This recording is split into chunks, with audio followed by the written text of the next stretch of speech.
don't you do it right here in front of the cameras? And the person refused to do it. Yeah, that's been the go-to line. It's like, okay, if it's not a big deal, do it. Yeah. Go ahead. Say it. That's what I forget if it's an Onion or another comedy sketch show, but he's like, oh, if the N-word's not that big of a deal, just say it. Yeah, it's the same thing with the N-word. Oh, yeah. Words are just words? Oh, say it. Go ahead. Now, if you or I were to accidentally, innocently, autistically appear to openly endorse fascism, we'd probably make it super clear that that's not what we meant. And then we'd lay low for a while, and at the very least, try really hard to avoid doing anything else that might come off as a little bit fashy for a while. But not Elon. After making a bunch of incredibly unfunny Nazi puns on X, just a couple of days later, he was live via Zoom at a political rally over in Germany, once again endorsing that country's fascist party and being even less subtle about it. And producing a perfectly timed, perfectly snapped photo where he does have that little mustache. Here's Reuters, though.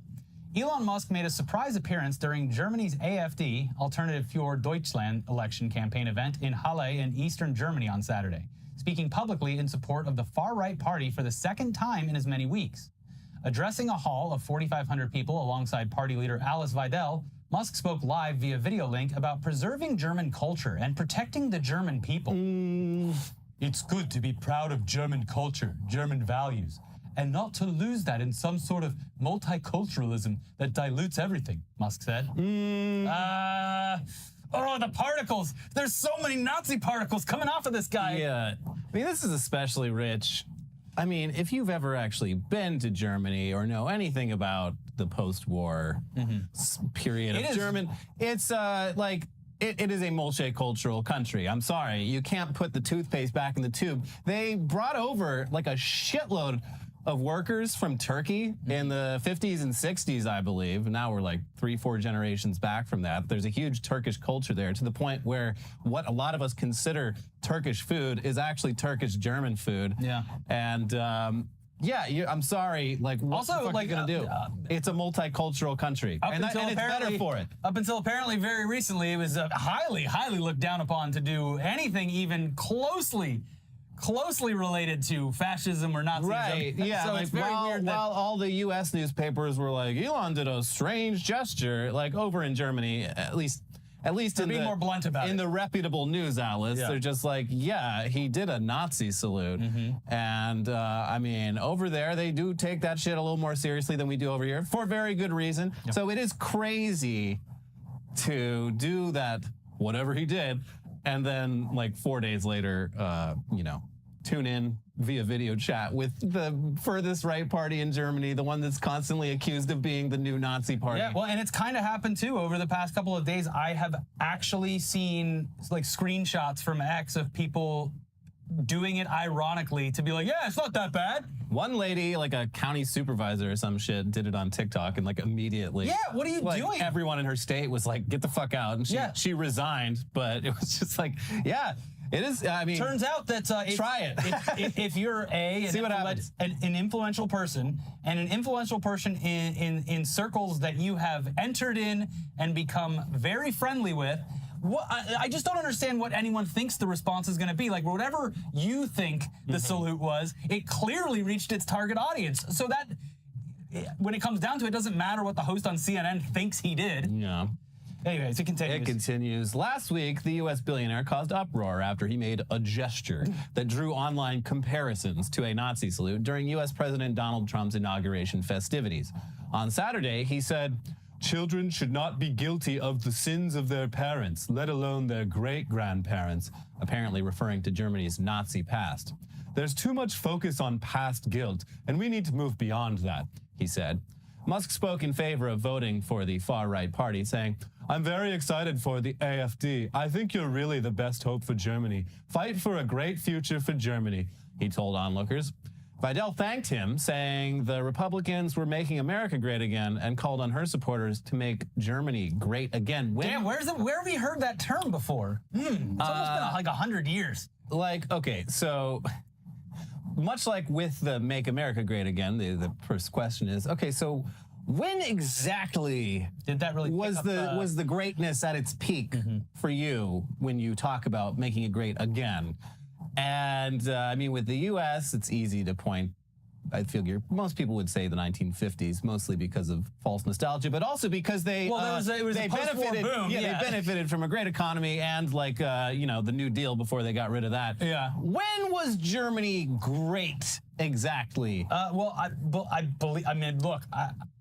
I can't pull up the exact fucking source for this, but I'm pretty sure that this was actually used during the late 20s, early 30s in Germany. It is if you study fascism, it is an inherently like fascistic way of looking at the world, where you're reclaiming past greatness that's been stolen from you by modernity and whatnot. It's fasci.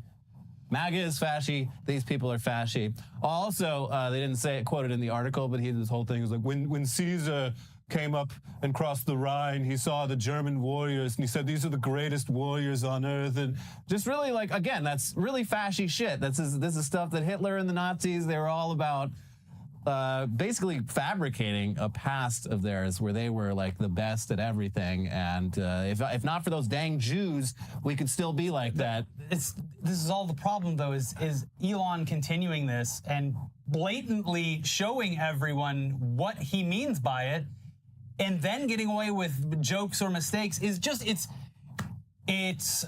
testing the waters. It's all that's happening. Yeah.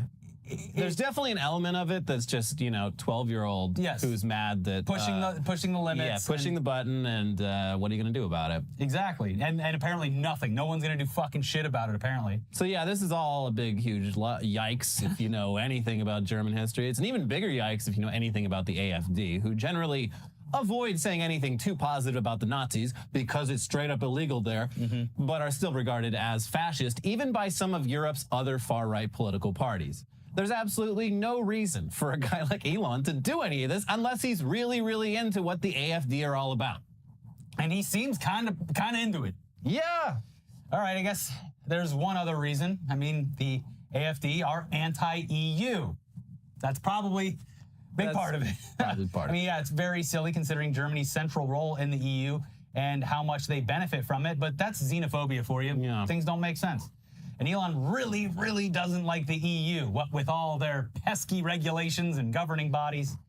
They are one of the few governing bodies in the world that actually regulates what his companies can do, particularly X. And he hates them for it. But it's hard to imagine hating the EU so much that you repeatedly make it seem like you're a fascist, unless you are, in fact, at least a little bit of fascist. And I would imagine that once that seed was planted, it grew very fast. Oh, it grew. You put like the fascism seed in there, and you sprinkle a little ketamine on it, and boy, you got a stew going. Maybe he put the fascism chip in his Neuralink. It was probably a suppository. Fascism butt plug. Yeah, but hey, on the bright side, in other Elon news, the social network that he bought for $44 billion is as worthless as ever, even after all this time. Though I will admit, that's not a value statement unless the value we're talking about is money. Yes, it was worth it to him to seal the deal for the presidency, apparently. But as far as a business, not great. Here's the Wall Street Journal. Banks are getting ready to sell billions of dollars in debt borrowed by Elon Musk's X, bringing Wall Street a step closer to exiting the nerve-wracking deal that financed the social media company's buyout. Morgan Stanley bankers have reached out to investors ahead of a planned sale next week of up to $3 billion of debt the bank and others such as Bank of America and Barclays lent to complete Musk's 2022 buyout of the company, then known as Twitter. People familiar with the matter said. The banks hope to sell senior debt at 90 to 95 cents on the dollar while retaining more junior holdings, the people said. The banks just sold approximately $1 billion of debt in a private transaction to several investors, some of the people said. The debt has been an albatross on the banks since they backed Musk's $44 billion deal with around $13 billion in financing. The price Musk paid for Twitter was high even at the time of his purchase, and the company's rocky performance had knocked down the value. The deal is considered one of the worst that banks agreed to finance since the 2008 financial crisis. To sell the debt, bankers will have to convince investors that the company's financials have stabilized. Musk's recent rise in power and alliance with President Trump have seemed to help change the narrative around X's fortunes. Investors have been reaching out to the banks and have indicated interest in buying the company's debt because they believe that the company's financials are on an upward trajectory, one of the people familiar said. In a January email to staff, Musk pointed to the company's growing influence and power, but said the finances remain problematic. Our user growth is stagnant, revenue is unimpressive, and we're barely breaking even, he said in the email, which was reviewed by the Wall Street Journal. Hours after the Journal's article was published online, Musk posted on X saying that he didn't send any such email. No, you see, now this is a brilliant tactic. You tank the company, and then it's all up from there. You know, the standard timeline for all these apps, it's just, you know, you're always seeking that growth. It just can never end. New guy comes in, you knock it all the way down to zero, and baby, it's green skies for the rest of the time. Yeah. So basically, yeah, those banks that have been trying to get rid of it. It sounds like I don't know, 95 cents on the dollar. Does that mean they're getting 95 cents for every dollar they put in? Because that's kind of crazy. Yeah, taking quite the hit, a 5 to 10% hit. I mean, that's better than I would have guessed, because like up until now, it's been... they're convincing the people to buy it, so... Up until now, I mean, we've covered stories about this like over the past couple years. They have not been able to find anyone to buy this debt off of them. Most of them bought the debt thinking it was a short-term thing and they'd offload it elsewhere, and no one came knocking. But now, with Elon's recent prominence in politics, there's finally some new suckers willing to take it off the bank's hands at a fair rate and assume that debt for themselves. Yeah, the only thing I can imagine is if you're spending this much money on investments in Elon's product, it's the same thing as buying a week at Mar-a-Lago. Like you're buying access I guess. to someone in power, maybe. Like, I just don't understand what kind of actual investment this would be. Because doing it from that angle seems stupid, though, because Elon, like Trump, notoriously not kind to the people he owes money to. No, but there is a lot of dumb rich people out there with a lot of dumb rich money. Yeah. But I don't know. This is are they going to just continue to lie about the numbers? Like, the president has his own social media site that doesn't do well. So what does it matter that Musk does? Well, no one wants to use the president's site. Okay, well, I don't know. But yeah, so we'll see how that goes. Now, though, it's time to finally run down what Trump's been up to for the past couple of days that we were away. And to be clear, it's impossible to cover all of it. We went through this back in 2016, but it's even worse now. It's going to be really bad. I remember the first couple of weeks. It's early 2016. Like I had a plan of like a weekly Trump update. You can't do that. And it was just impossible. I was writing these scripts that were just. I'm like, this is ridiculous. There's no fucking way to cover all this. And this, not to say that things are going to normalize in a couple weeks or months, but this is a shotgun blast of orders that he is intentionally putting out to see what they can get away with. It's a blitzkrieg. They do want, like, all of these legal challenges. They are anticipating them, and they want to win them because then that's it. Yeah. And who are those judges? A lot of them Trump put in place. So, yeah. Yeah. So, yeah, he's flooding the zone in, what is it, football parlance? Okay, I don't know. Issuing so many executive orders and making so many legally dubious moves as quickly as possible in order to make it impossible to keep up with everything, much less stop any of it. But before we get to the new stuff he's done, let's assess one of his day one executive orders and see how things are going just 1 week later. Here's NBC News. An Indiana man who was recently pardoned for his participation in the January 6th Capitol riot was shot and killed during a traffic stop by a sheriff's deputy Sunday. Matthew Huddle, 42, was involved in a traffic stop at 4:15 p.m. by a Jasper County Sheriff's deputy, authorities said in a news release. It alleged that Huddle resisted arrest and was found to have a firearm on him. An altercation took place between the suspect and the officer, which resulted in the officer firing his weapon and fatally wounding the suspect, the release said. What did I say fucking 4 days ago? Turns out releasing a bunch of criminals. Or I think you said it. I wrote it in the script, but you said it. But it was like the Pizzagate guy, and then that last guy that got arrested immediately after being pardoned, and then within days, this guy gets shot and killed by police.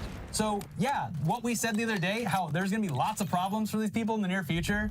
Well, there you go. Also, here's the Houston Chronicle. Days before Andrew Tate was pardoned for his role in the January 6th riots in the U.S. Capitol, the Harris County Sheriff's Office requested he be held so he could be transferred back to Texas over a 2016 felony charge of online solicitation of a minor. Jesus. The transfer never happened. Tate was released from federal prison on January 20th after being the beneficiary of the mass pardon granted to January 6th defendants by the newly inaugurated President Trump. He is now considered a fugitive and is still wanted by Harris County authorities. He was not in custody as of Monday afternoon. Cool. We released a pedophile The party who claims to accuses everyone of being a pedophile and claims to want to protect children has released a pedophile into the wild, who is now a fugitive. Here's Queen City news. A Mint Hill man who was pardoned for his conviction from the January 6, 2021 U.S. Capitol attack was also arrested last fall on child pornography charges. According to the federal court documents, the FBI and Mint Hill police carried out a search warrant in November 2023 for the home of David Daniel, related to the January 6th allegations. During the search on assault and trespassing charges, agents also recovered his iPhone and several other electronic devices. Federal investigators were made aware that Mint Hill PD had an open case regarding an alleged sexual assault of a minor. The minor, who was under the age of 12, accused Daniel of taking pictures of her while naked between 2015 and 2019, forcing her to shower with him and performing sexual acts. QCN chief legal analyst Khalif Rhodes said Daniel's attorney could argue the pornography charges should be dropped since the images would have never been found if not for the Capitol breach investigation. What? Great. Great fucking job, everyone. God. It's almost like it's so infuriating. There was someone asking one of the administration people, hey, take this one guy in particular who was on camera using a taser to shock a police officer, admitted it in court, said he was remorseful, took the deal, and then was released. And you're fine with this person being out who literally is on video assaulting us, and they're like, he did nothing well, you know, wrong. we'll have to look into it. It's like, well, it's too late. You It's can't too look into late it. to look into it. Pardoned. And that's the thing, is someone who is willing to do what a lot of these rioters did on January 6th, that's not something you just wake up one day and do. It does seem to indicate a pattern for a lot of these people, a pattern of criminality. Yeah, they let the former president cook, and he cooked their brains, and it would take a long time to undo that. Unfortunately, and as I said last week, not only just there you go, but embolden them. And it seems like that is going to be where you're seeing a lot of this response, like the traffic stops that turn fatal, where this person has just been emboldened by the fucking president. Yeah, I'm untouchable. I'm free. I can do whatever the hell I want, apparently. So, yeah, I'm going to pull a gun on a cop pulling me over. I'm saying that is going to be the reason. Untouchable. I guess I'm not untouchable. You're going to see more of these. That's all I'll say. But so yeah, that's how that's all going. It is so great that Trump let all those totally innocent people out of prison and wiped their records clean. That's very exciting. Anyways, on to the new shit. Okay, on Friday, Trump fired a bunch of inspectors general, which is, first off, a bit odd considering Inspector General is a job that seems pretty aligned with the goals of DOGE. They oversee federal agencies to prevent inefficiency. And they also try to prevent stuff like fraud and embezzlement, though, so I don't know, maybe that has something to do with it. But secondly, this was illegal. The president cannot just summarily fire these people. Here's The Guardian. Independent watchdogs summarily dismissed by Donald Trump have denounced the move as illegal and a threat to democracy that paves the way for the appointment of political lackeys and widespread institutional corruption. The sacking of the 18 inspectors general from federal agencies last Friday, including the Departments of Defense, Energy, and State, has also been widely condemned as illegal and as part of the Project 2025 plan for a right-wing authoritarian takeover of government. But Elliot, like everyone kept saying all last year, including the president himself, he has no idea what Project 2025 Never heard of it. It's definitely just the ramblings of a bunch of weirdos. In fact, he doesn't want to read it. He doesn't want anything to do with it. And how many times last year did we say, shut up, don't listen to him? That's exactly what they're going to do. If you fell for that shit, you're a rube. It continues. Hannibal Mike Ware, who was the Inspector General for the Small Business Administration until his sudden firing, told MSNBC that the dismissals were anti-democratic because they ride roughshod over a law requiring the president to give Congress 30 days notice and the reasoning for any such move. This is not about any of our individual jobs. We acknowledge that the president has the right to remove any of us that he chooses, but the protections that were baked into the act is everything absent having to provide a real reason. We're looking at what amounts to a threat to democracy, a threat to independent oversight, and a threat to transparency in government, he said. The former Interior Department Inspector General Mark Greenblatt told CNN he received a 2-line notification of his dismissal late on Friday night that offered no explanation beyond changing priorities. Greenblatt, who was appointed to the post by Trump in 2019, said the removals should be setting off alarm bells. The whole construct of inspectors general is based on us being independent, that we're not beholden to a political party of any stripe. We are there as the taxpayers' representatives to call balls and strikes without any dog in the fight. And so the question is, what will President Trump do with these positions? Is he going to nominate watchdogs or is he going to nominate lapdogs? He said. That's a very cute little way to end it, but no, this is actually very scary. Yeah, I mean, and it's worth mentioning, like, he's not the only one. A lot of these inspectors general were Trump 2016 appointees. He put them in there, and I guess they weren't deferential enough. They were actually doing their jobs, and that's a big no-no for what he's got planned for the government. We can't have these people saying, no, that's illegal. No, you're just enriching yourself. You're doing fraud. What the hell? No, you can't have it. It's very frustrating that in the first week, every prediction, every bad prediction has come true, including the just anyone who even has the slightest pushback against him, even loyalists, are immediately cast aside.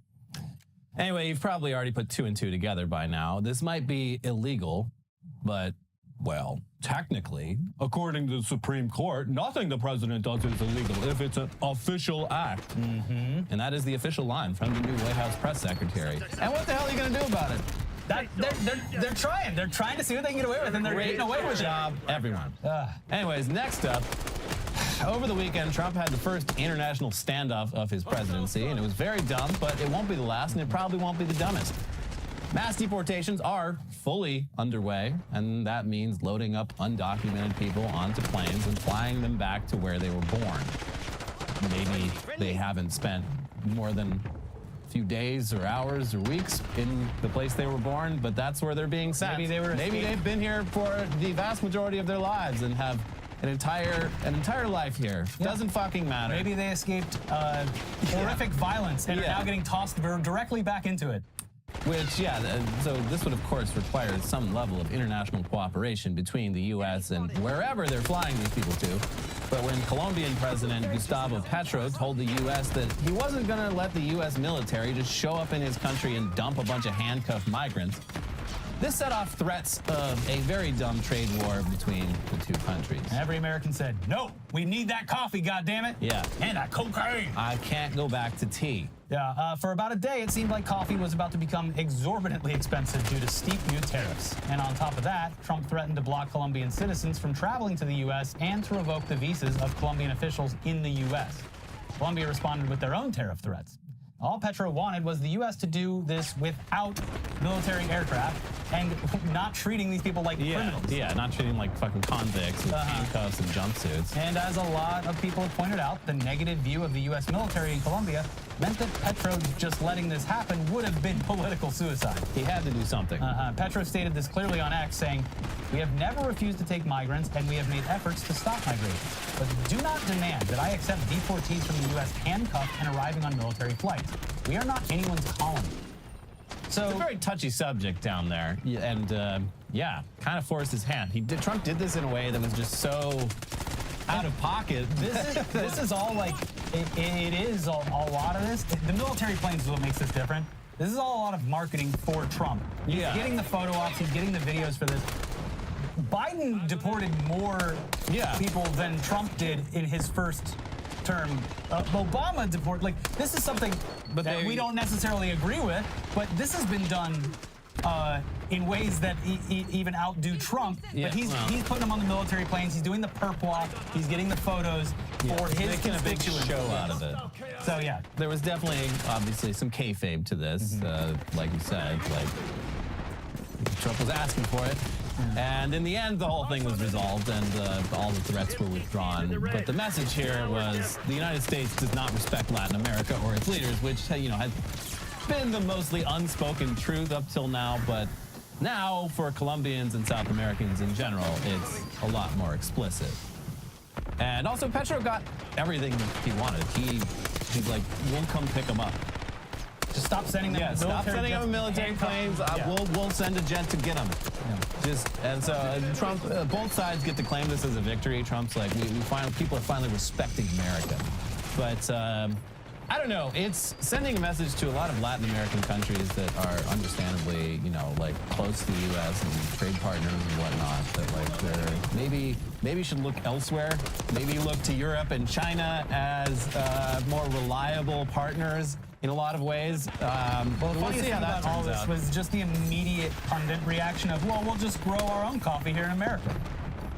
Why don't you go ahead and try that? Yeah, we'll grow our own cocaine, too. What do you I'm mean? sure Don Jr.'s already on it. No, you can't. It's the whole reason. Coffee and cocaine are like they're in this like fucking Goldilocks zone where they do not grow. I mean, coffee they've Hawaii's like, oh, geez, don't let America get any more ideas. yeah, coffee at least you can grow it in places like Hawaii and the Middle East. Like it's been adapted. But it's still like you can't grow coffee anywhere in the continental U.S. Horrific, but very curious to see an America without coffee for a couple of days. I think there might have been like a revolution. Yeah. That would that would have been bad. Don't take my mud water from me. Yeah. Yeah. Anyways, what else? Oh yeah, this happened via the Washington Post. The White House Budget Office is ordering a pause to all grants and loans dispersed by the federal government, according to an internal memo sent to agencies Monday, creating significant confusion across Washington. In a 2-page document, Matthew J. Vaith, the acting director of the White House Office of Management and Budget, instructs federal agencies to temporarily pause all activities related to obligations or disbursement of all federal financial assistance. The memo, a copy of which was obtained by the Washington Post, also calls for each agency to perform a comprehensive analysis to ensure its grant and loan programs are consistent with President Donald Trump's executive orders, which aims to ban federal diversity, equity, and inclusion initiatives and limit clean energy spending, among other measures. The memo, which goes into effect Tuesday, states its orders should not be construed to affect Social Security or Medicare recipients, and also says the federal financial assistance put on hold does not include assistance provided directly to individuals. But the document says programs affected are including, but not limited to, financial assistance for foreign aid, non-governmental organizations, DEI, woke gender ideology, and the Green New Deal. I love how they act like the Green New Deal Ever actually existed. Yeah, and this is like a message for Democrats that Might as well do it. yeah, I've been saying for years is like, if they're gonna act like you did something, you might as well just fucking do it. Yeah, you might as well pass the most fucking left-leaning Green New Deal Yeah. possible because they're going to do this anyway. They're going to say how talk bad about it it is. like it exists, and his supporters all believe that it exists. It doesn't fucking exist because a bunch of you all got cold feet about it and preemptively dialed everything back, and then you got nothing you wanted. So just like you wanted, nothing. do the fucking things. Yeah. Now, it's difficult to overstate what an absolute clusterfuck this created. Federal grants fund numerous government programs related to health and education, among many other things, all the way down to Meals on Wheels. Meals on Wheels. Section 8 housing, like people who need money and roofs over their heads and stuff. Yeah. This is and not just that, people's jobs. Scientists aren't being funded. Like, Yeah. Now, having said that, really quick, a federal judge did put a stay on this until Yeah, we'll Monday. get to that. Yeah, but this is outrageous. This is and it was so broad that everyone spent all day or Monday night into Tuesday, all day Tuesday, just being like, well, what does this even mean? This is such a broad stroke that I guess it means everything. Yeah, it's a vague two-page document. Yeah, and by the way, a lot of these documents, people have gone over them and done the analyzing of everything. A lot of mistakes that lead people to believe that some of the executive orders and actions are written by AI. Yeah. Anyways, even though they said it's not supposed to affect Medicaid, the Medicaid programs in every state reported they've been locked out of accessing their payment system. It was a very chaotic day, and it seemed that, in effect, all federal spending had in fact been cut off, affecting millions of Americans who rely on programs funded by the federal government. Or for the jobs. But then the White House claimed that actually there had been an outage totally unrelated to the grant freeze, and that's why Medicaid was down. Whoops. Just bad timing, you know? Yeah, whoops. Oh, jeez. And by Tuesday night, a judge had stepped in to put a hold on this nonsense. Here's the AP. A federal judge on Tuesday temporarily blocked a push from President Donald Trump to pause federal funding while his administration conducts an across-the-board ideological review to uproot progressive initiatives. The order capped the most chaotic day for the U.S. government since Trump returned to office, with uncertainty over a crucial financial lifeline causing panic and confusion among states, schools, and organizations that rely on trillions of dollars from Washington. U.S. District Judge Lauren L. Ali Khan blocked the funding freeze only minutes before it was scheduled to take effect. The administrative stay, prompted by a lawsuit brought by nonprofit groups that receive federal money, lasts until Monday afternoon. Another court hearing is scheduled that morning to consider the issue. So, crisis temporarily For a couple averted. days, And yeah, as you might have guessed, once again, this is not something the president's actually allowed to do. We have separation of powers in this country, and Congress are the ones who appropriate federal funds, not the president. And this is goes even worse because it's not like he's stopping future spending. He's pulling funding that has already been approved by Congress. Congress already did the work of like the budgeting, everything that goes into these projects. Like, nah, how about none? Yeah, that's the entire reason that Congress exists. But yeah, Project 2025 was very clear about wanting to put a stop to that whole separation of powers thing and give the president more power over the budget. And Trump's pick for Office of Management and Budget, Russell Vought, is one of Project 2025's authors. You keep saying Project 2025, but I was being told all last year that that's not a real thing, that doesn't exist, and the president would never even look at it. So I don't know what you're Someone should tell Trump that this is Russell Vought guy who works for Project 2025. Well, when they I'm sure he'll withdraw the nomination. They do the stamp with the Agenda 47 over all the papers.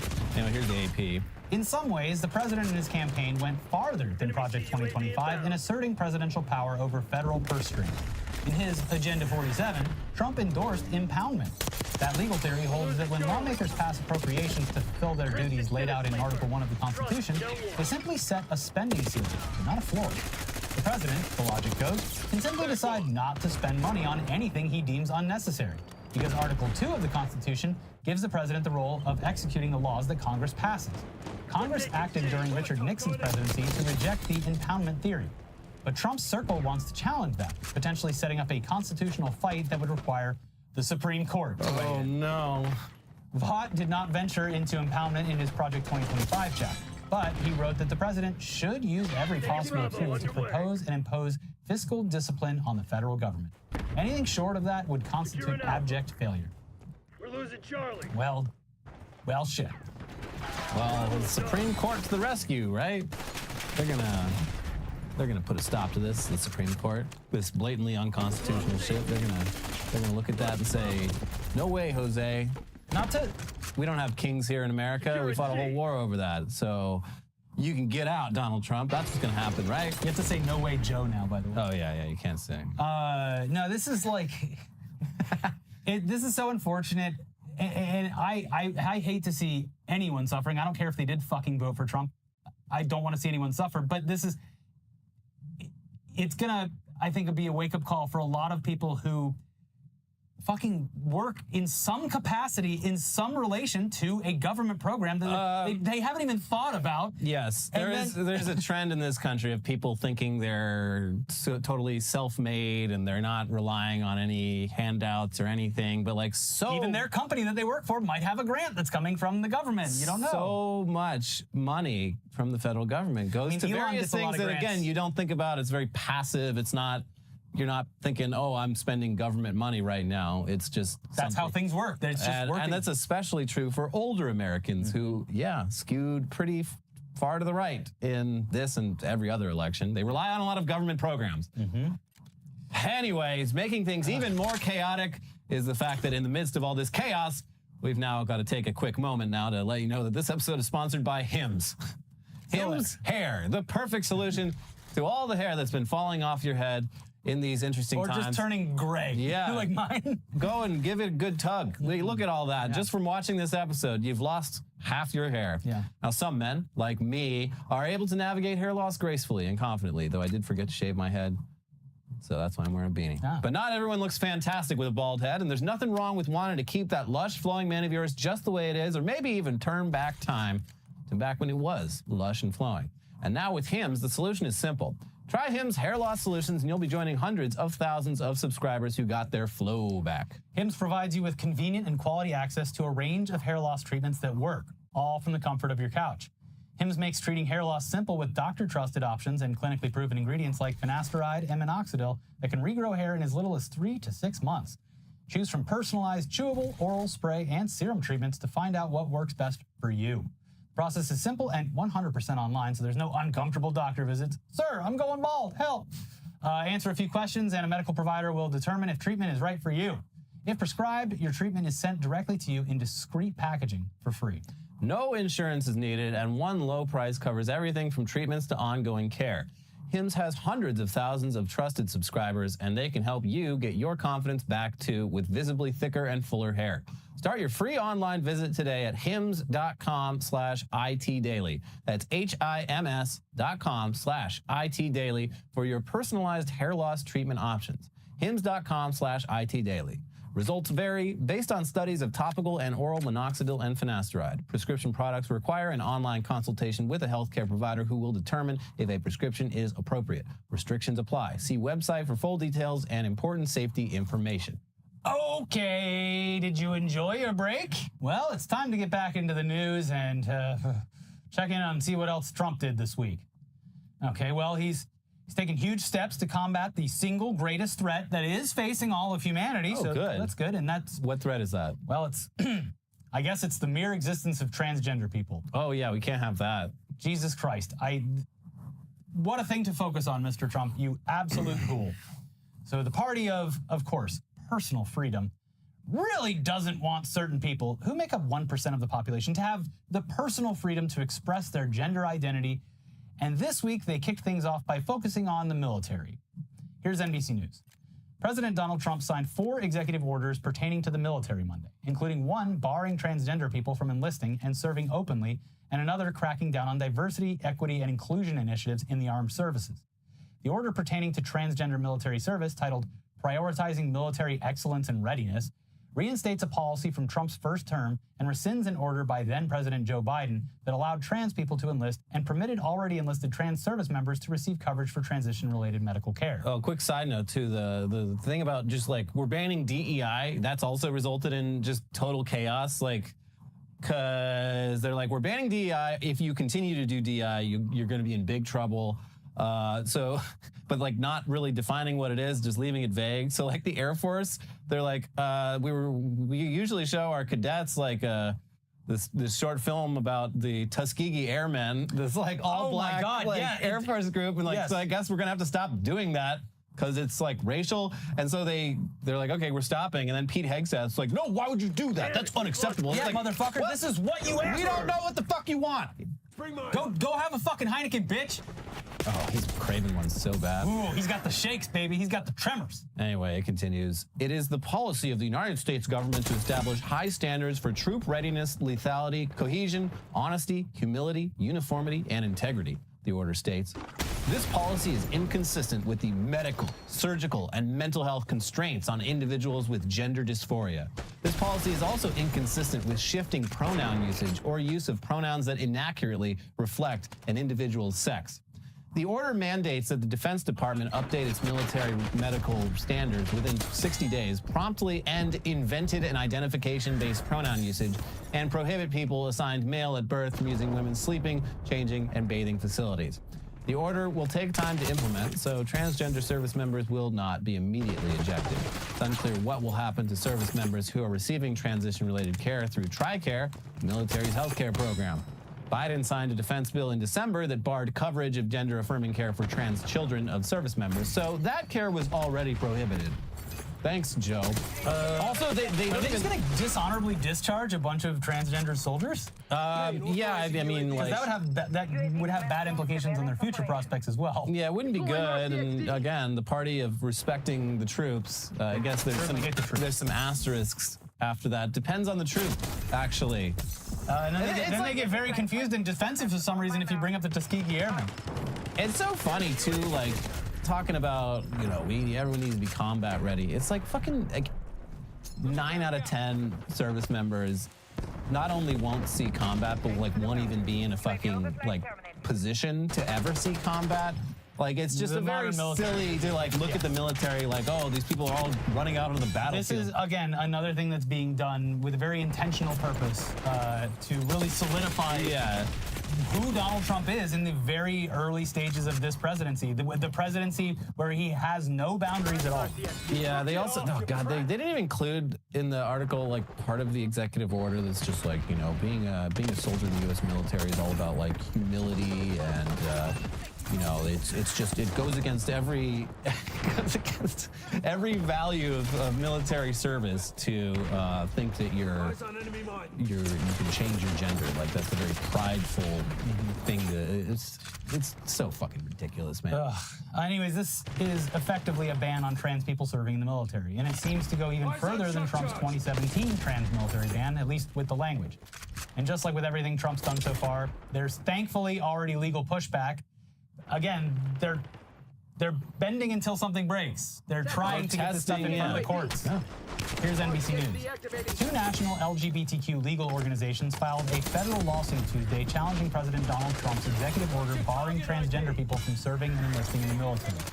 The suit was filed on behalf of 6 active-duty trans service members and 2 trans people seeking to enlist. The ban betrays fundamental American values of equal opportunity and judging people on their merit.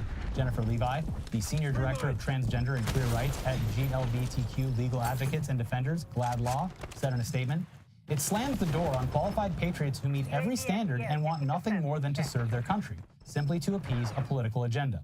That's not just un-American, it makes our country weaker by pushing away talented service members who put their lives on the line every day for our nation." Yeah, it's like, I don't know. It's just these people, like, I wouldn't sign up for the fucking military. It's not for me.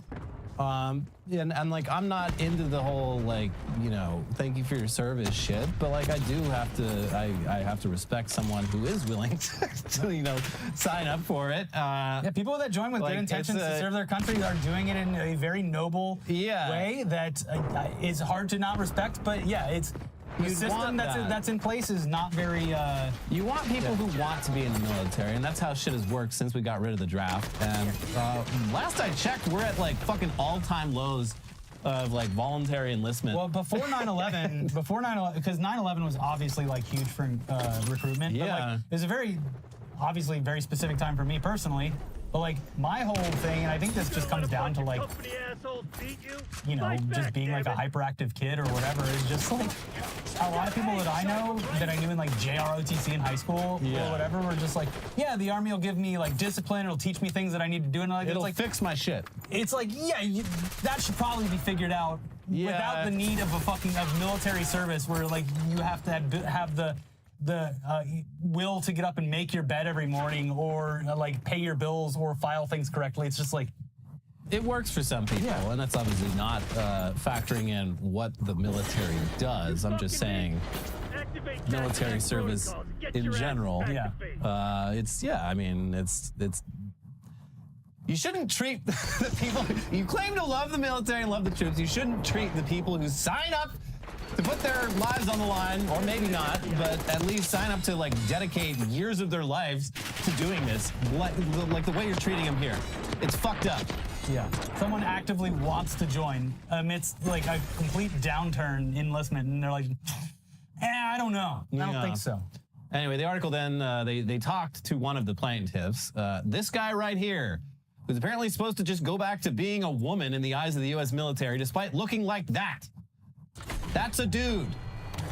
One of the plaintiffs, Army Second Lieutenant Nicholas Talbot, is a 31-year-old transgender man who has served with distinction in an Army Reserve unit in Pennsylvania, according to the lawsuit.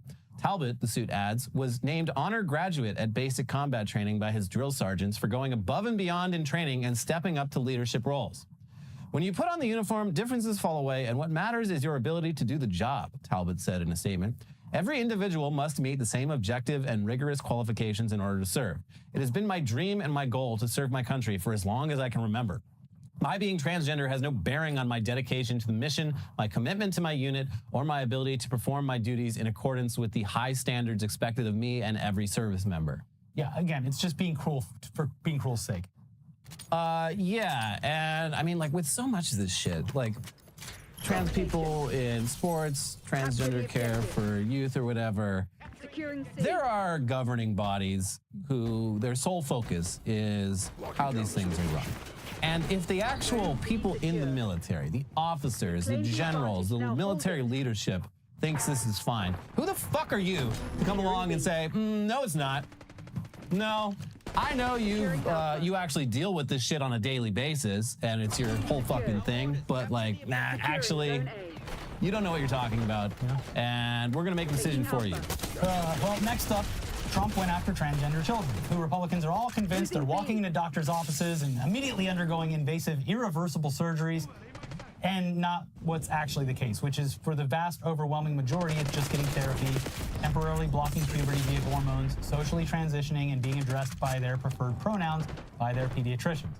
Pretty fucking harmless stuff.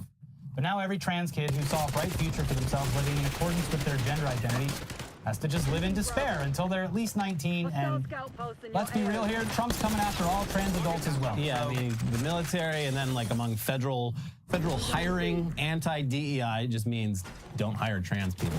Or whoever you don't want to, just by looking at it. Here's ABC News. President Donald Trump signed an executive order Tuesday seeking to restrict gender-affirming care for people under the age of 19. The order would move to restrict medical institutions that receive federal funding from providing such care, including puberty blockers, hormone therapies, and surgeries, calling on the Secretary of the Department of Health and Human Services to take all appropriate actions to end the chemical and surgical mutilation of children. The executive order does not appear to restrict these procedures for non-transgender people under 19. The 19 thing, people are very confused by that. Like, is that a fucking typo? Because you're a fucking legal adult at 18. You can vote, you can serve in the military. You are legally an adult, but I guess when it comes to getting gender-affirming care, you're not. They want to give you the gap year. Anyway, it continues. It's the latest action from Trump that impacts the transgender community, which is estimated to make up less than 1% of the population over the age of 13. Trump also recently signed executive orders restricting transgender participation in the military, ending federal legal recognition of transgender people, and restricting gender marker changes on federal documents. Major national medical associations, including the American Academy of Pediatrics, the American Medical Association, the American Academy of Child and Adolescent Psychiatry, and more than 20 others, argue that gender-affirming care is safe, effective, beneficial, and medically necessary.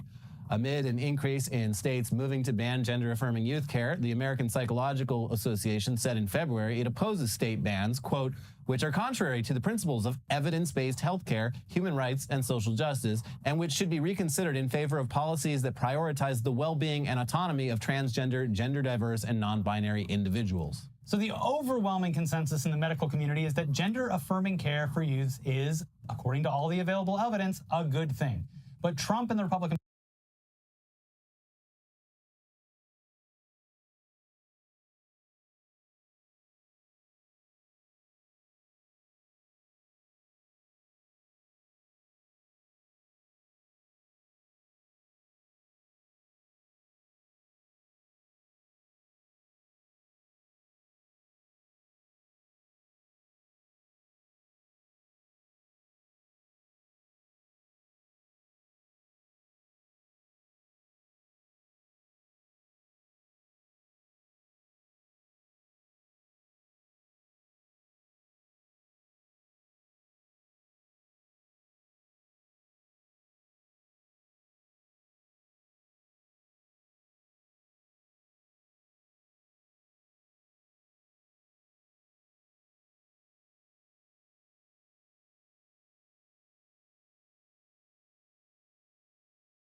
Republican Party obviously don't give a fuck what actual doctors think about anything.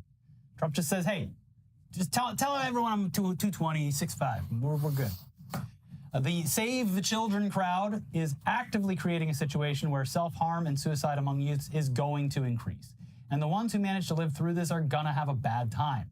We all saw this coming, but it's still awful to see it carried out.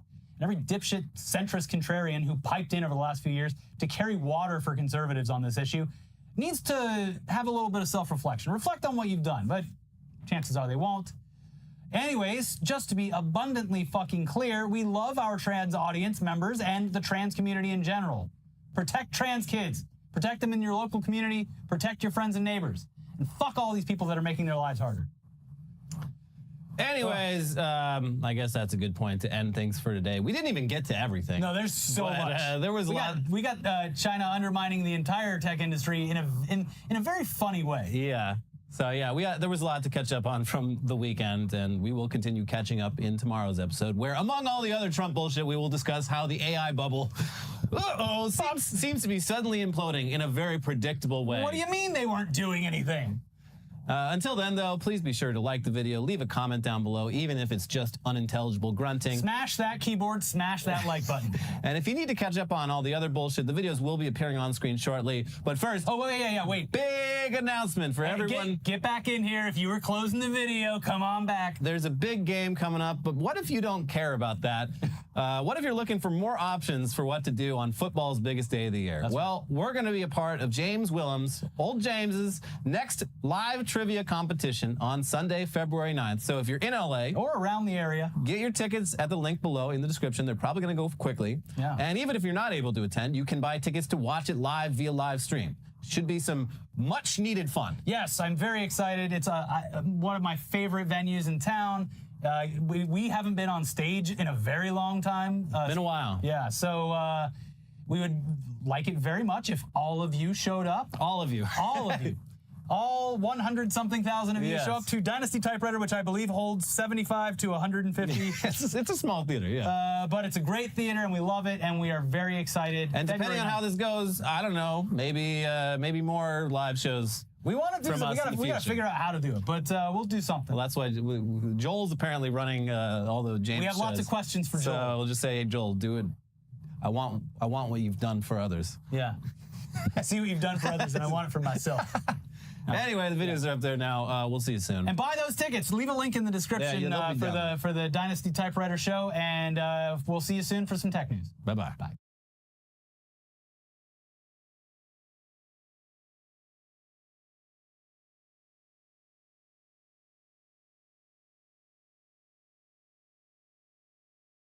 Had just now. Since Israel's present attack on Gaza began in October 2023, the Palestinian death toll has been highly contested by the Israeli government, its supporters, and their allies. They've been using every trick in the book to cast doubt on or outright deny the number of victims, and to blur the line as much as possible between civilians and combatants in order to imply that the dead actually deserved it. This denial has become so widespread that even some YouTube content meal channels have suddenly started making videos denying the death toll. So in this video, we are going to examine the official Gaza Ministry of Health death toll and compare the way in which the dead are being counted in Gaza to how they have been counted in other similar circumstances. And we'll see that, in a way, the Israeli side is actually right. The death toll is, in all likelihood, highly inaccurate. It's actually a significant undercount, and a more complete picture of just how much of an undercount that it is will likely only be possible to discern many years down the line. Let's begin. This video was made possible thanks to my supporters on Patreon and Ko-fi. If you like it and you'd like to see more like it, consider heading over there and supporting me yourself.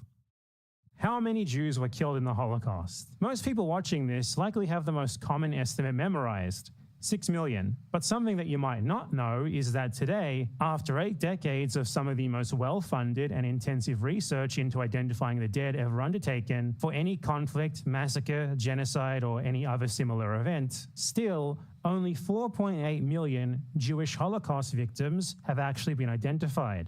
This doesn't mean that the 6 million estimate is wrong. Rather, it speaks to the fact that it is an impossible task to positively identify every single victim. So only estimations and extrapolations that go above the number of confirmed identified dead can form a truly complete picture of how many people died in total. So much time has passed, and so much effort has been put into putting names to the numbers, yet there's still upward of 1 million victims for whom no known record has been found, and most of them will sadly probably never be named. The Holocaust is not unique in this respect. It is impossible to positively identify every single victim in events with high amounts of casualties, like genocides or large-scale armed conflicts. The actual death toll is always higher than what any list of actually identified victims could possibly account for, sometimes a lot higher. This is for a number of reasons. An event like the Holocaust, for example, was carried out during a time of war and widespread chaos, where it was simply impossible to account for all the people who were being killed. It was also carried out against people whose countries were usually occupied by the perpetrators, so they and any records regarding their existence were entirely at their mercy. They were also able to wipe out entire families and communities, leaving no one left to even testify to the existence of many of the victims. The perpetrators also attempted to destroy the evidence of their crimes, complicating things even more. So even after all this time has passed, even after so much research, it would be ridiculous to demand perfect proof regarding every single victim of the Holocaust, or other events in which large amounts of people have been violently killed. Now think about every other conflict, genocide, and other events like that in history. And think about the fact that nowhere near the same level of research into identifying the dead has ever gone into identifying them in any other instance like it has with the Holocaust. Still, around 20% of the people estimated to have died in the Holocaust remain unidentified, and it's probably impossible to ever identify the vast majority of them. What about, say, the Second Congo War, estimated by some to have caused the death of roughly 5.4 million people? You're not going to find a list anywhere of all 5.4 million victims. You'd probably struggle to find a list anywhere of even thousands or hundreds of thousands of victims. The vast majority of them are probably never going to be accounted for, and it would be intensely stupid to demand perfect proof for the number of deaths, rather than to accept the same sorts of estimates and extrapolations that are commonly accepted everywhere else. I started with the example of the Holocaust here for a couple of reasons. One, to immediately weed out deniers. Two, because it's something that the vast majority of viewers are at least going to have a surface level familiarity with. And three, because many of the people who are currently denying the death toll in Gaza probably would not appreciate it very much if the same standards for counting the dead that they are attempting to apply to Gaza were applied to the Holocaust. After all, Yad Vashem, the organization that has managed to put together that list of the 4.8 million named Jewish victims of the Holocaust, and which asserts that the total number is 6 million, is itself an Israeli state institution. I wonder if those who work there feel even an ounce of shame about the fact that their state and its supporters are presently denying the death toll of their assault on Gaza using talking points that could very easily be used to invalidate their own research on the Holocaust. There is clearly a lot of cognitive dissonance that is required for someone who thinks it's okay to say that 6 million died in the Holocaust, even though only 4.8 million have actually been identified, yet to insist that the present official death toll in Gaza of around 40,000 is actually overinflated,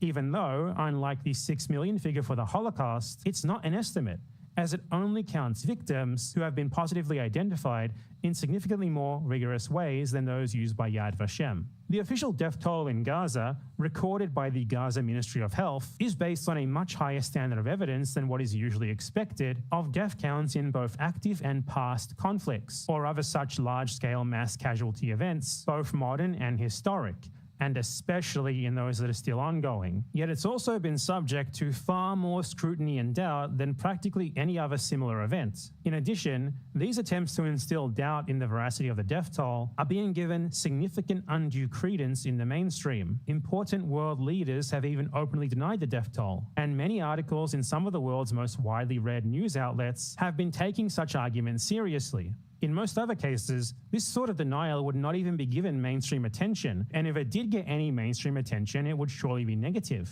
Like, have you ever seen, say, a Syrian civil war death toll denier being paid any mind? Or even any significant mainstream discussion on whether the death toll for that conflict is accurate or not? Me neither. I've actually seen the mainstream media repeat for years, with no questions asked whatsoever, the claim that there are 1 million Uyghurs in camps in China, despite the fact that the origin of that number comes from a zero evidence report by an activist NGO, and that more serious attempts to count the number of people who were imprisoned in Xinjiang, China during this period have only managed to find relatively weak evidence for a number 10 times lower than that, even after many years of investigation. Yet the 1 million figure is still repeated uncritically all the time, including by many of those who deny the death toll in Gaza as if it's just a known fact. Clearly, there are very different standards being applied here. The Gaza Ministry of Health's official death count primarily includes people who have been confirmed dead in morgues, as in they literally saw the dead bodies and accounted for them. And this is sometimes supplemented with people who have been reported dead by friends and family. It does not involve any extrapolations or estimations. And that is only violent, conflict-related deaths, by the way. So it doesn't include just everyone who has died in Gaza during this period, nor does it include other deaths that could easily be attributed to Israel, such as people who have died of starvation or disease related to the conditions imposed on Gaza by them. To those who are unfamiliar with the usual methods in which the dead are counted during active conflicts or massacres or what have you, this might not seem exceptional, but this is actually an incredibly high standard of accounting for the dead in such a horrible environment where it is obscenely difficult to do so. Abiding by such unusually high standards is unfortunately a necessity because Palestinians have nearly the entire developed world and practically all of the mainstream media against them. That much is already abundantly clear given the unprecedented levels of scrutiny being applied to their death count. So they're held to a much higher, practically impossible standard, yet they still meet it. They have to ensure that they go far beyond the standards of what would usually be accepted for a death count in such a circumstance to leave all of the powerful countries, institutions, media organizations, etc., who are just itching to jump on whatever little thing they possibly can to deny their suffering with no reasonable choice but to begrudgingly acknowledge their numbers. The level of scrutiny being applied to these figures is frankly absurd, unlike anything in any ongoing or past similar event that I'm aware of. Normally, nice round ballpark estimates based on extrapolations tend to be readily accepted, and they usually go far beyond simply counting actually identified victims or the number of corpses that have actually been found. I'm in fact not aware of any other instance of conflict like this where there has been anything resembling the same level of rigor and transparency in counting the dead as there has been in Gaza. There's always more than just the official number of identified dead who are unaccounted for, especially while the event is still ongoing. Why don't we look at Ukraine as an example of this? In February 2024, there were around 11,000 civilians who had up until then been positively identified and confirmed to have been killed as a result of the Russian invasion of Ukraine. But a year earlier, the chief prosecutor of Ukraine had publicly stated that he estimated that over 100,000 civilians had actually been killed in total, 10 times higher than that confirmed figure. Now, you could say that he was just exaggerating, and hey, perhaps he was. But the spirit of what he's saying there, that there is undoubtedly more dead than just those who have been officially accounted for, is certainly true. But what he said wasn't scrutinized in mainstream media sources in the slightest. For Gaza, however, it seems that there is way more to say about the official death toll, even though it includes no estimations and no extrapolations, even the tiniest, most inconsequential errors are weaponized for denial. Imagine the furor that would be kicked up if Palestinians said that their actual death toll was 10 times higher.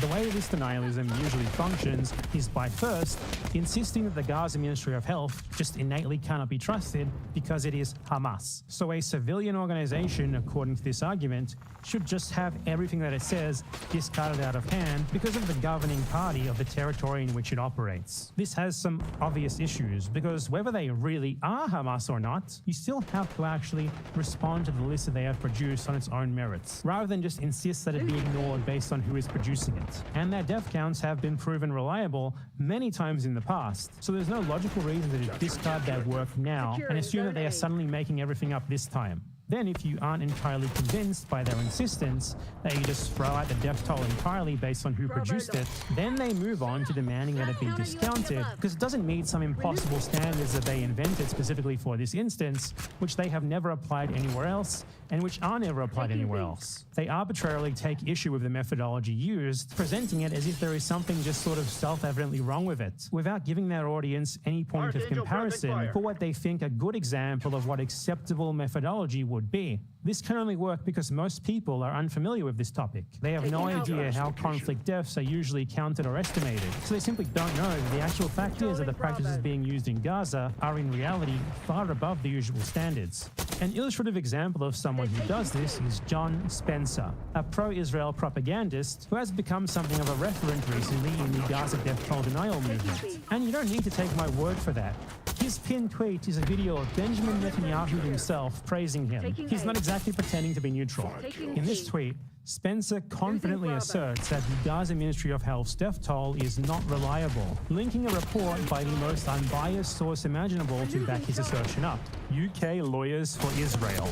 So on what basis does he insist that it's unreliable? Well, because according to him, it includes the names of the dead taken from media reports and people who have been reported dead by family members through an online form. As I've made clear numerous times already, the practices that he's insisting are unreliable there actually go far above and beyond normal standards for counting conflict dead, and especially normal standards for estimating them, and especially during a still ongoing conflict.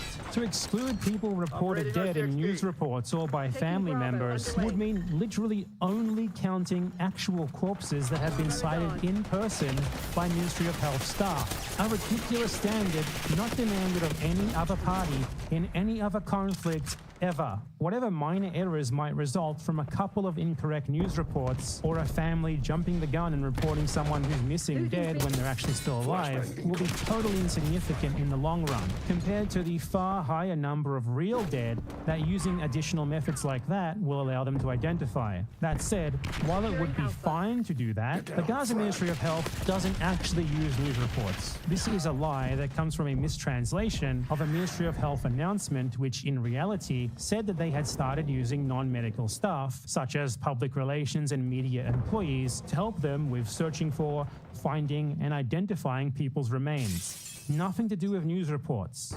And about the family reports, this one is especially egregious. I wonder what Mr. Spencer and the other denialists would think about the fact that the vast majority of Yad Vashem's 4.8 million named Jewish victims of the Holocaust were only identified thanks to the very same sort of reports from family and friends that they denounce as unreliable in the case of Gaza. 2.7 million of them were identified in that way, and to this day, you were able to fill out a form on their website to file such a report, just like you can on the Gaza Ministry of Health's website. Though the Gaza Ministry of Health standards are actually higher still, since they are cross-checked against the present-day Gaza Population Registry database. Will they be telling us about how the number of Holocaust dead is unreliable next? After all, it would only make sense to apply the same standards that they're applying to Gaza that they claim to neutrally abide by to every event, right?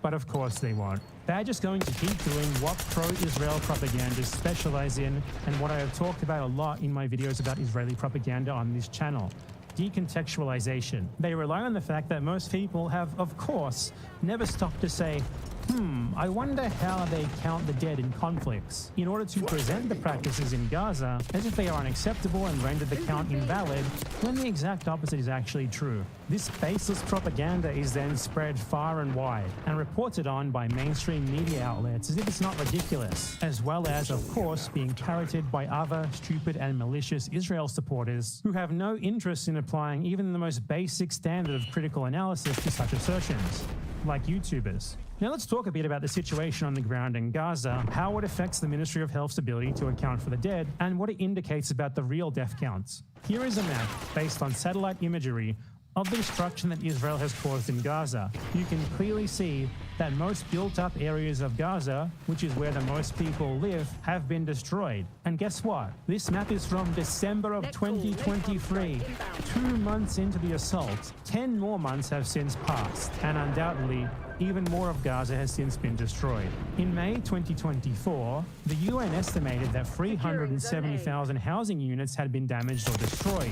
That is 70% of all residential dwellings in Gaza. And that was 4 months ago at the time that I record this. For comparison, the notably intense carpet bombing of Germany in World War II only destroyed or damaged around 45% of the housing stock in its major cities. the notion that the Ministry of Health's figures could possibly be overinflated given these facts is pretty self-evidently absurd. Houses are where people live, so damaging and destroying 70% of the housing in a place where more than 2 million people live is very obviously going to kill significantly more than just the 40-odd thousand people who have thus far been included in the Ministry of Health's official count. And Israel knows this too, which is why they have done everything they possibly can to destroy the Palestinians' capacity to count as many of their dead as possible. They have been specifically targeting Gaza's hospitals, and especially the Al-Shifa hospital, which is the most important hospital in the region, and crucially, the headquarters of the Ministry of Health teams that are responsible for counting the dead, as well as the location of the central data centers, where the population and death registries are maintained and updated. Or at least it was, until the hospital was attacked and pretty much totally destroyed by Israel. Israel justified its multiple attacks on Al-Shifa with ridiculous claims like it's a Hamas military base, producing nothing but absurd animated propaganda videos to back up that claim, which they then never even remotely substantiated after they had actually occupied the hospital. It's clear now that their particular obsession with Al-Shifa was in part motivated by the fact that they wanted to impede the Ministry of Health's ability to account for the dead, because their regular reports on the death toll, incomplete as they are, were making Israel look very bad. Hell, even Western media outlets who are usually very friendly to Israel were happy to cite these figures, given the Ministry of Health's long-standing reputation for accuracy. And that was unacceptable for Israel. Countless witnesses state that when Israel raided Al-Shifa hospital in March 2024, Israeli troops checked ID cards and took anyone who they claimed worked for Hamas away for immediate summary execution. In Gaza, Hamas is obviously the governing party, so every single government employee technically works for Hamas, whether they are like a doctor, a bureaucrat, or whatever. They're obviously not militants, but civilians. Nonetheless, the Israelis just immediately executed them. So Israel intentionally targeted the place where the work for counting the dead was carried out, and aside from just completely destroying the hospital and rendering it inoperable, and thus obviously greatly hindering the Ministry of Health's ability to count the dead, they also killed Ministry of Health staff. And now, after that, pro-Israel propaganda insists that the count is unreliable and should just be discarded out of hand. But hey, you know what? It probably is unreliable, because given how much their ability to count the dead has been hampered, it makes no sense to assume that they're suddenly overcounting the dead. It would make way more sense to assume that they are now undercounting them even more than they were before. And this is a trend during active conflicts and also after active conflicts anyway. They are pretty much always undercounts. So given the circumstances and the extremely high standards that are nonetheless being maintained by the Gaza Ministry of Health, despite them, their death count should not be treated with any suspicion at all. In fact, it should be treated as an absolute bare minimum. And guess what? There is also very clear, very strong evidence that their death count was already a substantial undercount, even before Israel's ground invasion and their attacks on the Al-Shifa hospital heavily hindered their ability to count the dead. Air Wars, which is a not-for-profit organization which tracks harm to civilians in conflicts globally, scoured social media for evidence of violent deaths in Gaza from October 7th to October 24th. Very early into the assault, they were able to find clear evidence of 3,259 civilian deaths in that time period from social media alone. To emphasize the significance of that, that is clearly not an exhaustive count of the dead. It's just what they were. The whole of the old world is crumbling. Every country in Europe is embracing death. America, as far as I could see, is the only country fighting for life. And that's down to you guys. So God bless all of you for what you're doing. Please keep doing it. I hope that I can encourage you. And my heart goes out to you. God bless. Yo, we're in it. We're in it. We're in it. This is why it was so ridiculous when Elon Musk did that and everybody saw what was going on and there were still dumb who were like, was he actually doing the salute? It's like, this is the reason why he was doing it. He's making fun of Elon, isn't he? No, dude, what the fuck are you talking about? What do you mean he's making fun of Elon? No, he's doing the salute. This is a fucking freak, just right-wing psychotic pastor who just hit the fucking in broad daylight. He's not making fun of Elon Musk. There's no making fun of Elon Musk in this situation. It's not a dog whistle. Guys, dog whistles are when you hide the truth, right? When your true intention is being racist and you hide it with a dog whistle, because normal human beings can't hear a dog whistle. This is a fucking bullhorn. Starlink is an air raid siren. able to find by searching for publicly available social media posts where family or friends of the dead had announced the deaths of their loved ones. Of these 3,259 deaths that they were able to confirm on social media, only 75% of them appeared in the official Gaza Ministry of Health's list of the dead, providing clear evidence that, even before the breakdown in reporting capacity that came months later, there was a substantial amount of dead who were already missing from the official count. This is entirely expected because this is what always happens with casualty counts in such events. An official count that is based solely on counting actual dead bodies and family or friend reports, not based on any sort of estimations or extrapolations, is always going to end up being an undercount, and sometimes very substantially so. There is absolutely no reason to assume that this is not also the case in Gaza, especially given that what I just went over is clear evidence indicating as such.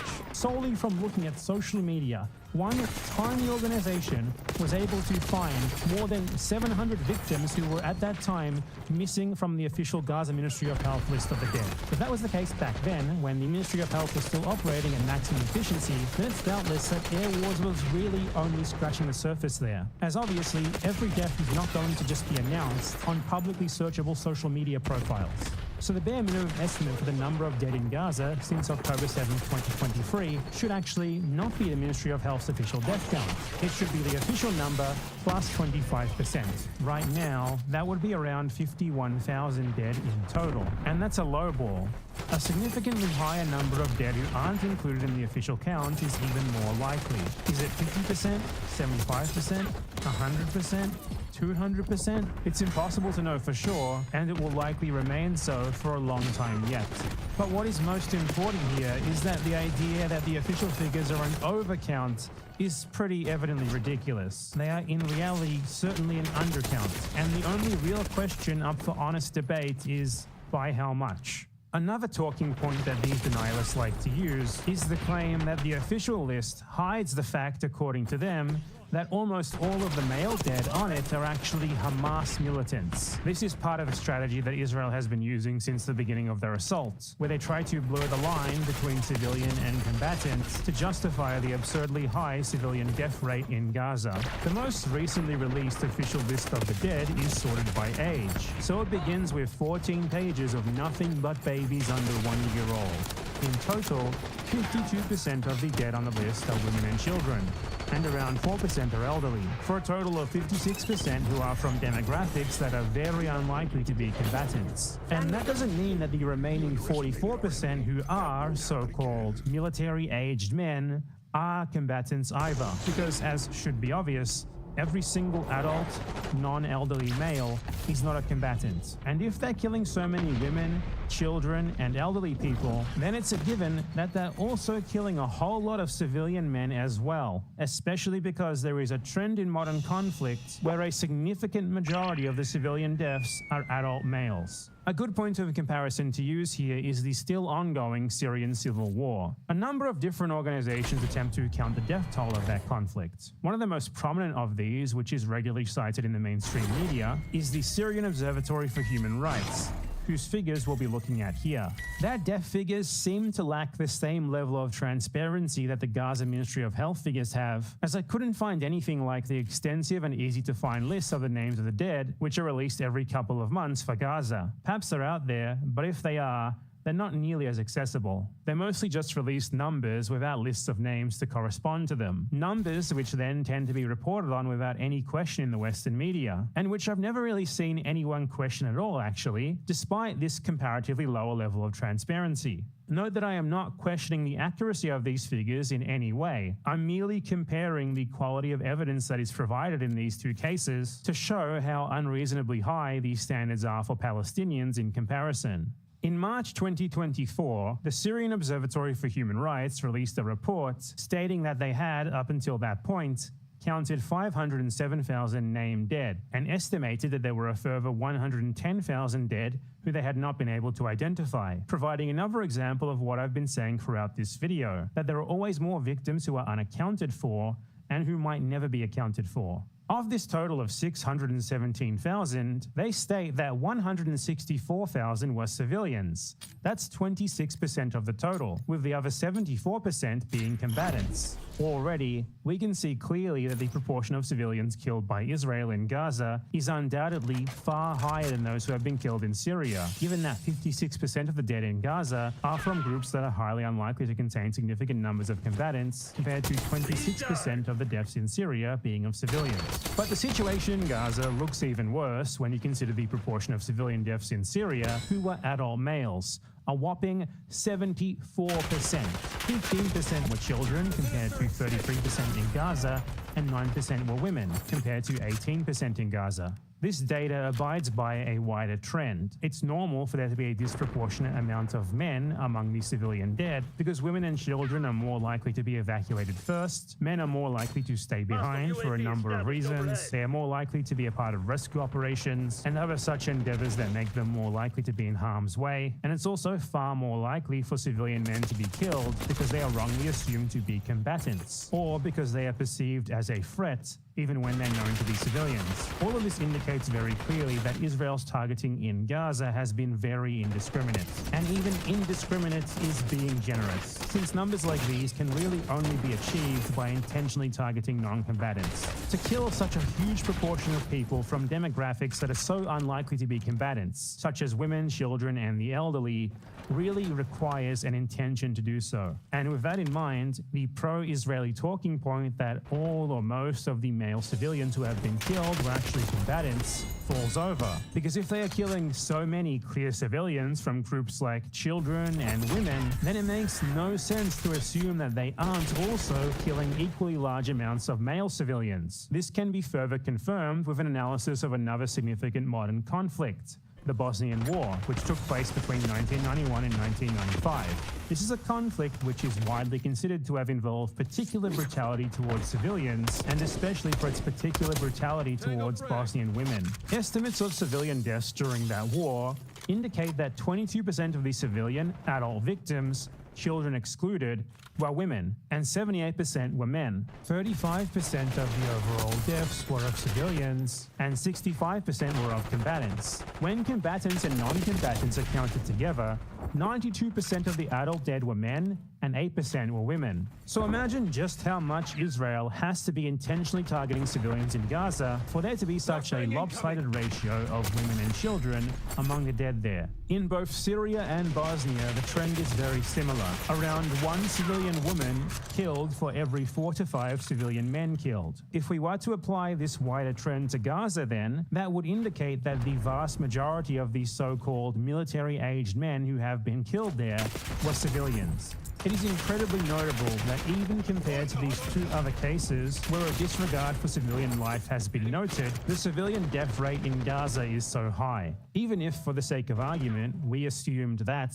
every single so-called military-aged male who has been killed in Gaza was a combatant, which, to make clear, they very obviously were not, and that only the dead women, children, and elderly were civilians, then the percentage of civilian dead would still be 56%, compared to 35% in Bosnia and 26% in Syria. And obviously the actual ratio is far worse because every man in Gaza is obviously not a combatant. Given the patterns from Syria, Bosnia, and other modern conflicts, it would be fair to assume that, if anything, the vast majority of the men killed in Gaza were non-combatants. By the way, Israel and its propagandists have been running a PR campaign claiming that they are actually the most moral army of the world who take every precaution to avoid civilian deaths because, according to them, the normal civilian death rate in war is actually 90%, something that is very obviously just a lie, which can be easily refuted by just looking at a couple of modern conflicts and looking at what the ratio to civilian and military dead actually is, as I just did here. This claim that it is some sort of average that 90% of war dead are civilians is often repeated as if it is some sort of conventional wisdom. However, there has never been any evidence for it. Back in 2010, the academic Adam Roberts traced the origins of this claim and found that it originates from sources which, based on flimsy evidence, estimated that 90% of the victims of warfare were civilians. Victims in this case not actually meaning dead people, but rather victims of any sort, including people who have been injured, or people who had to flee their homes, or people who suffered some sort of economic loss or damage to their property or something like that as a result of the war. Roberts comes to the same conclusion that I did, that this claim simply has no basis in reality, and that the trend shown in most modern warfare is that significantly more combatants die in violent deaths than civilians. And very relevant to this case here, Roberts ends his article noting that people who cite this supposed 9-to-1 civilian to combatant death rate use it not out of concern for civilians, but rather to spread indifference and to cynically justify civilian deaths. Precisely what's being done by those who cite this made-up, bogus 9-to-1 ratio to attempt to justify the horrific rate of civilian death in Gaza.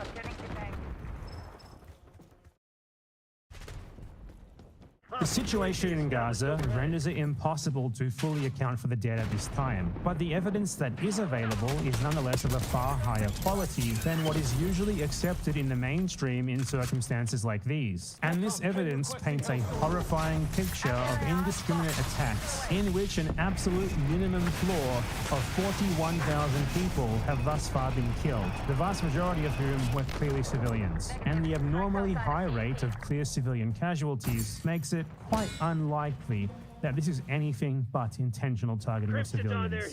Once the dust settles, once a full account is taken of Israel's crimes, only then will the true extent of the horror that they and their accomplices have inflicted upon Gaza be truly quantifiable. It is something that will take years, possibly even decades, to fully get a grasp of.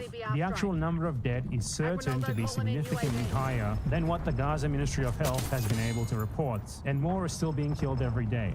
They're being killed while I record this video, they were being killed while I wrote it, they were being killed while I edited it, and if you're watching this while the attack is still ongoing, they're being killed while you watch it. And as always happens in cases like these, some of the victims will remain unidentified, unaccounted for forever, as their bodies will never be found, and none of their family members or friends are left to report them missing. Only estimates will be able to capture the true gravity of what Israel has done, and estimates that go into the hundreds of thousands would not at all be out of line at this point.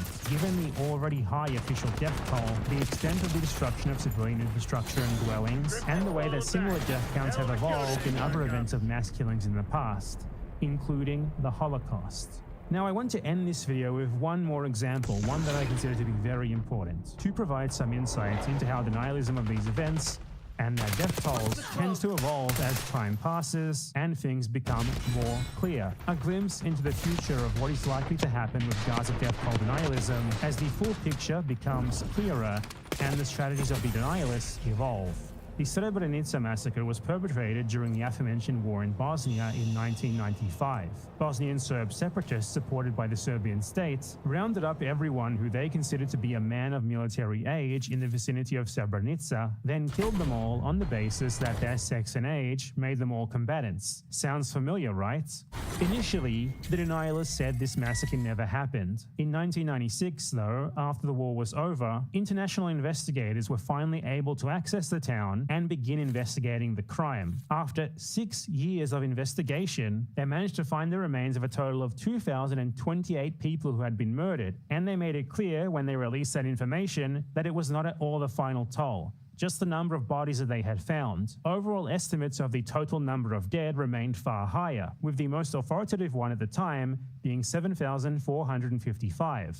The denialists thereafter changed their strategy. They began dishonestly claiming that this report was a confirmation that only 2,000 had been killed and the Bosnians were lying about the extent of the massacre. They treated this number, which was obviously never meant to be a final toll, as if it was, and they acted as if there were not many more victims still to be uncovered, as if estimates of the total number of dead did not go far higher. Given the fact that the dust had settled, the site had been investigated, and the corpses were piling up, it was no longer tenable for them to keep claiming the massacre had just never happened. So they instead moved on to downplaying the scale of it. With such total denial no longer possible, they also started claiming that even those 2,000 who they were accepting had been killed were actually combatants. They were battle casualties, according to them. A lie which was enabled by the fact that most of the victims were men and teenage boys. An argument that might sound very familiar because it is precisely what Israel and its supporters argue. Finally, after decades of effort, more and more bodies kept being found. More and more witnesses or family or friends of the victims were coming forward or being tracked down by investigators to determine who on the list of missing would have been in Srebrenica at the time of the massacre. The list of actually named and identified dead kept growing and growing, from initially being just a few thousand to fulfilling the 7,455 estimate which had been made many years earlier. And then the number kept growing. That estimate turned out to have been quite conservative. Up until today, the bodies of 7,000 victims have been found in and around Srebrenica, and the Srebrenica Genocide Memorial has a stone wall with the names of 8,372 victims inscribed on it. So even in this situation, where a massacre was committed in a relatively small, concentrated area, which makes investigation afterwards a whole lot easier, and which has been significantly investigated for almost 3 decades afterwards, there still remains at least 1,400 victims for which no body has ever been found. The memorial wall ends not with a period, but with an ellipsis, because the list is incomplete. In events of this scale, there are always more victims to be found, and some